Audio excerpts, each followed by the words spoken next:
Life was simpler then. I lived in a quaint little house at the end of an innocent little cul-de-sac, right across from Main Street. Everything I could ever want was at the edge of my fingertips. Any food could be found at one of our 3 farms, fresh marts, or convenience stores. Any sports gear, such as footballs, basketballs, or soccer balls, could be found at Joe McGee's Sports Emporium, located in the center of our small community. Anything, whether necessary or merely desired, could be located, at most, a few miles away. Despite this, my mind would still wander on occasion. I would become curious, a bit too curious for some people's liking. You see, unlike many others in the community, I wasn't ready to just pretend that the world before never existed. Though fleeting by the day, memories of a bygone era fastened themselves to my consciousness. 12 years had passed since, leaving 5 to remember. But just as I would notice a degradation of my recollection, I would hone in on the finest details. An auburn leaf dancing toward a jagged sea of yellow and green, brittle and misshapen, yet subsequently immaculate in its descent. The bittersweet tang of my father's coffee, and the temperature of which intermittently singeing my tongue upon every sip I snuck. Needless to say, I was different. I was far more terrified of forgetting than I was of remembering. Every night, just as the sun began to set, I would venture off to the edge of the dome away from the saccharine reality we'd all conformed to.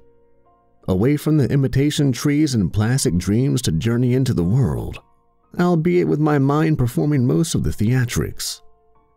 I would sit there at the edge of the transparent dome, recalling images of life before the war, before humanity was irreparably maimed. Visions of what once were family and friends dancing along to a tune oh so welcoming to longing ears, and children playing baseball on an open field filled with real grass. But those phantoms were but a fugitive thought to a weary mind, as looking out into the foreboding, barren wasteland I once called a home only further roused apparitions of barbarity, destruction, and anarchy. Regardless, those few seconds of joy, even knowing of the desolate backdrop behind them, made the experience worthwhile. My ability to recall certain memories faded over time, but I could always vividly remember the day we were rushed into the dome. My parents were very influential people before the war and knew of the world's imminent, unavoidable expiration months before it occurred. Thus, when plans for a superdome, a habitat for an exclusive selection of humanity's survivors, was announced, they did all they could to send me in. The price to get 1 person into the dome was astronomical, and getting 3 would be impossible.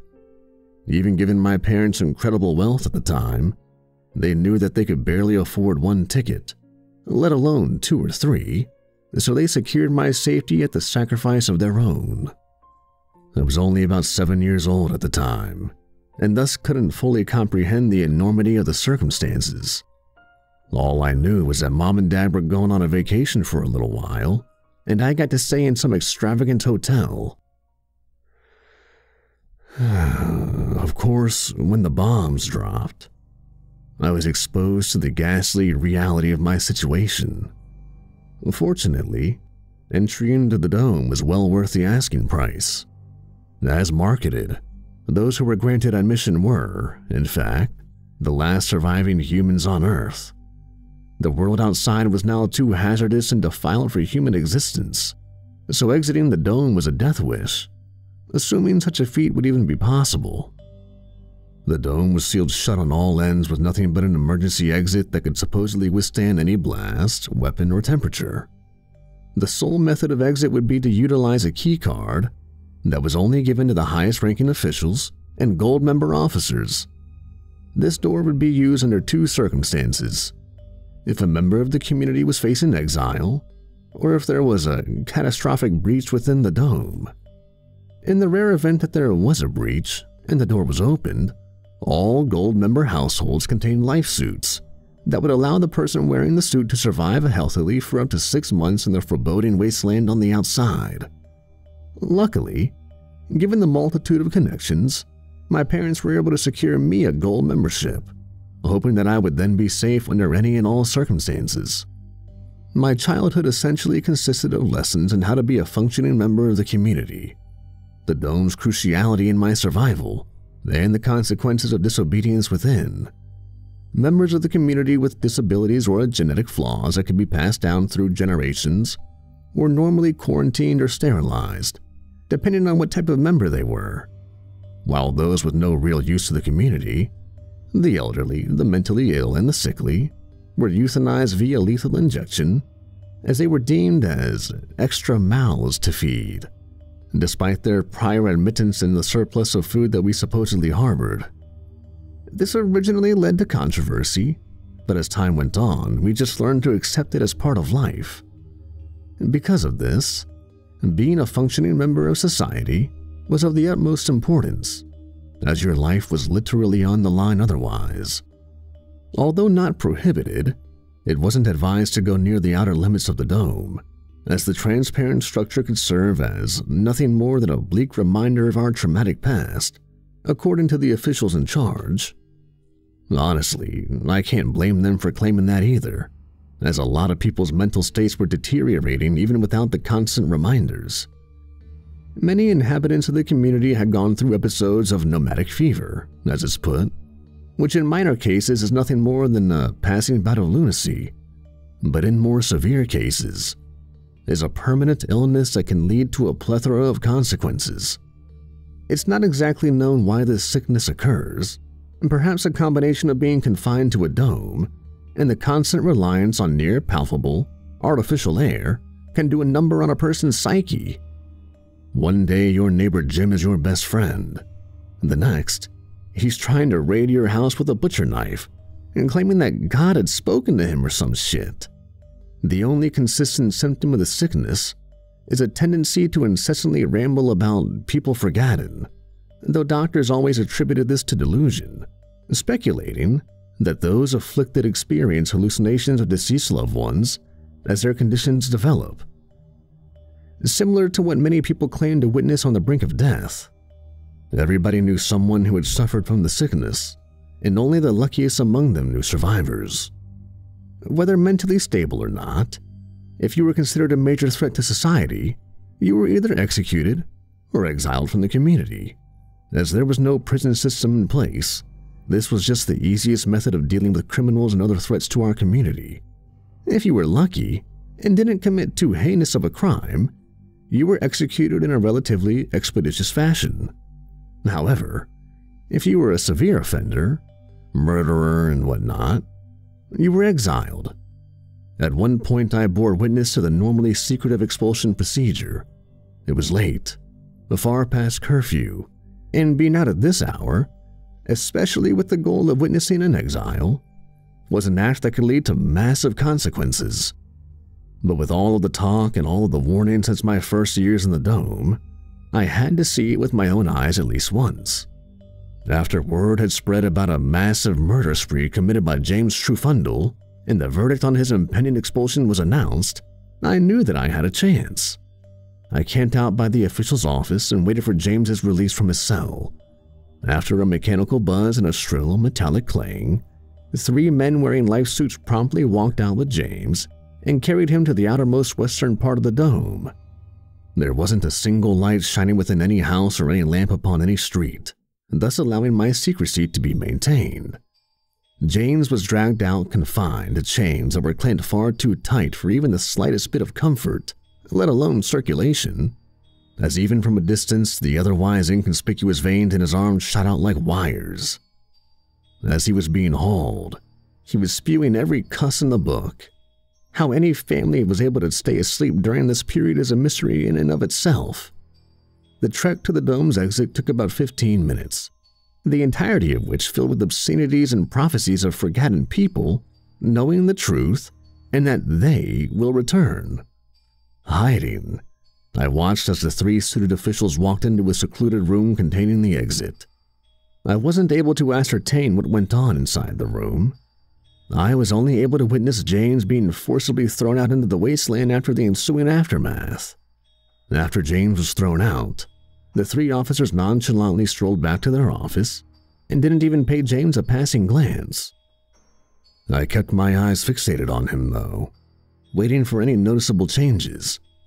James immediately rose to his feet and seemingly desperately pleaded for his life. He banged his fists against the walls of the dome, bawling hysterically with the most immensely terrified expression I've ever seen in a man's eyes. Upon realizing his begging was to no avail, he began to continuously ram himself into the walls of the dome, whipping his head onto the structure until he had a massive crimson mask. Unsure of whether this was a willing act of defiance or a futile attempt at suicide, I struggled to watch. James then abruptly began coughing and sputtering violently until he fell to the ground and started shaking as if he was having a seizure. His skin began to bubble, then pop, leading to splatters of blood and pus that landed on and then dripped down the side of the dome. He attempted to stand up and prevent further masses of skin from boiling away, but would collapse soon after, the skin on his legs pooling off like butter under a blowtorch. His screams were inaudible due to the soundproof walls, but the sight of his jaw agape and the flesh of his face melting from the bone made the sound of screaming ring within my head. I wanted to look away, but I couldn't. Whether I was paralyzed with fear or simply going mad, I couldn't divert my attention from the scene. The bloodied heap of flesh that remained slowly turned pitch black, almost as if it had been charred to the core with red spots appearing all over, encompassing much of his remaining flesh, bone, and near liquefied skin. Though he was now unable to maneuver his jaw to scream, the frantic movement of James's eyes illustrated to me that he remained both alive and suffering. Refusing to witness any more, I scurried back to my house undetected. As you would expect, I managed not a wink of sleep that night and became petrified at the thought of life, or lack thereof, outside of the dome. It took me a few months to regain the courage to venture back to the edge, as eventually the urge to live in the past took hold yet again. Out of what I can only amount to morbid curiosity, I eventually returned to the scene. James's body was nowhere to be found. From there I sat, every night as the sun set beyond the stark landscape, trying to expel dark memories and rejoice with the jovial ones, a constant battle over and over again. I did this for years until one fateful night everything changed. I sat down on a tree, aimlessly peering into the abyss when I noticed something amid the encompassing darkness. Although hard to make out, I spotted a handprint upon the wall of the dome. Perplexed, I climbed down the tree and cautiously ambled over to the print. It was dusty and disfigured. There was something off about it, but I couldn't put my finger on exactly what. I had never seen a marking on the walls, as every substance that touched it either bounced or dripped or slid off without leaving a trace. Naturally, I was confused and attempted to wipe it away. I did this a few times, yet nothing happened. And it was at this moment that I realized something. Something that broke me to my core. I realized that the handprint came from outside. Bewildered, I staggered backward and darted all the way back to my house and into my bedroom, trying to convince myself that I was merely in a part of some twisted dream. Eventually, my heart rate slowed. My eyes grew heavy, and I was able to force myself to drift into sleep. I awoke the next morning not even greeting my foster parents, and ran out toward the edge of the dome, but my vision was obscured by a cloud of dust. It seemed as though a dust storm had struck, making the entire dome enveloped within a cloud of dirt. After about 30 minutes of desperate searching for the handprint, I gave up and rationalized that it must actually have been a dream.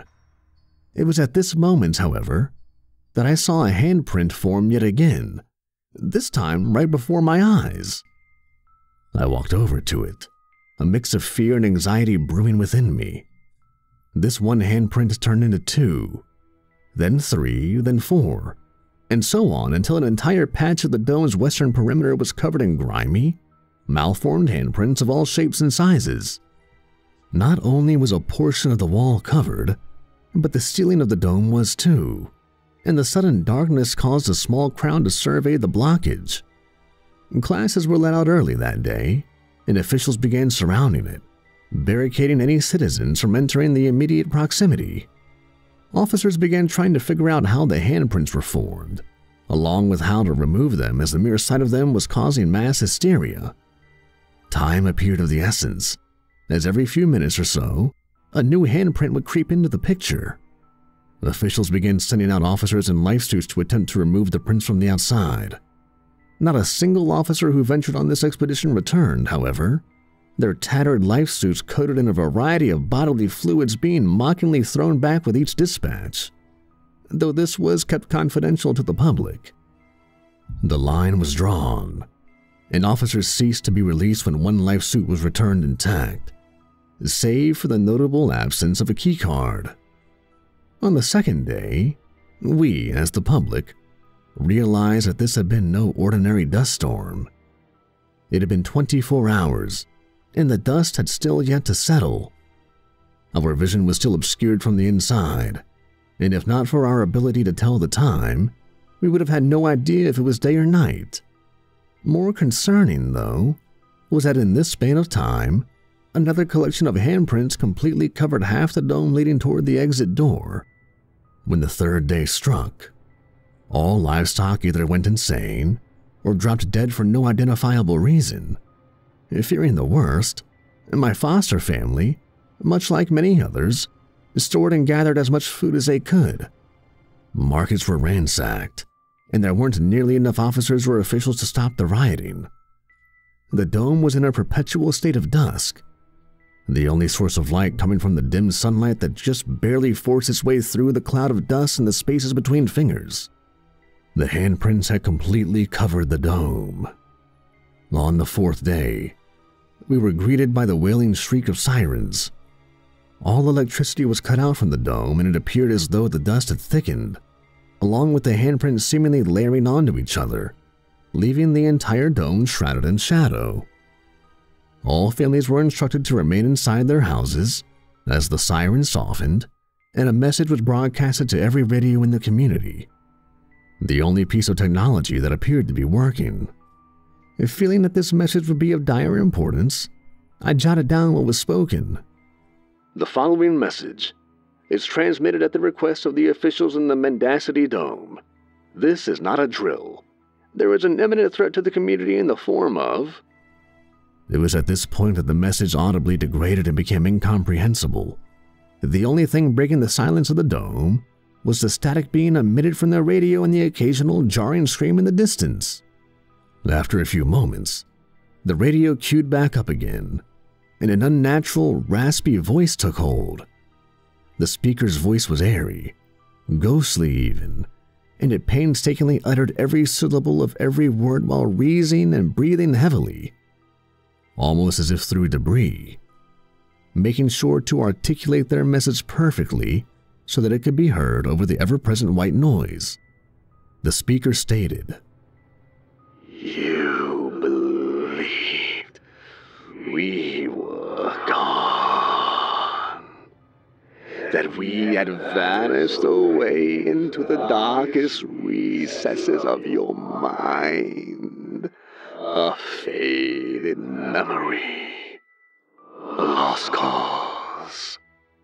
You believed that we had been whisked away at the cruel hands of light, of power, and of warfare. You may have been right in that regard. We had left you to fend for yourselves as you did to us. Whether erased years gone or expelled from your serenity, we let you know now. We have returned. The radio clip ended. The static ceased. Shocked, paralyzed, and petrified, there wasn't a single noise coming from any household in the community, save for the occasional whimper or gasp. And then the radio cut back in again. The static resumed, but among the static we heard the sound of a heavy door creaking open, and then a metallic slam, along with the sound of an army of footsteps trudging forth.